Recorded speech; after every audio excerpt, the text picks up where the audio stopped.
મારું નામ એચસી મકવાણા છે, અધિક મદદનીશ ઇજનેર.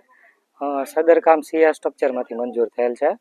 જે કામ 4-5 દિવસ પહેલાં ચાલુ કર્યું હતું અને સરપંચશ્રી દ્વારા રજૂઆત મળી કે સદર કામમાં કંઈક બરાબર નથી થતું એમ. એટલે સ્થળ વિઝિટ કરી અને કામમાં થોડીક બેદરકારી જોવા મળી તો એ એજન્સીને રિમૂવ કરવા બાબતે એમને આપણે નોટિસે આપી દીધી છે અને રિમૂવ કરી અને ફરીસરથી ગુણવત્તાયુક્ત સારું કામ થાય એના માટે આપણે પ્રોસેસ ચાલુ કરી દીધી છે અત્યારે. સાહેબ, કઈ રીતનું કામ ચાલતું હતું અને હાલ કેવું કામ થશે? કે શરૂઆતમાં એનું મટીરિયલ ને એવું થોડુંક સ્થળ તપાસ કરતા નબળું ને એવું જાણવા મળેલું, જેને રિમૂવ કરવા બાબતે આપણે જાણ કરી દીધી છે અને કાલ કારીગરો જે કામ કરતા તેમને રજા પણ આપી દીધી અહીંથી કે આ રીતનું કામ નહીં ચાલે એમ. એસ્ટિમેટ મુજબ નહોતું એટલે એમને રિમૂવ કરવા બાબતે આપણે જાણ કરી દીધી. આગળ કેવું કામ થશે? હવે ગુણવત્તાયુક્ત અને સારી ક્વોલિટીનું જ તે કામ થશે.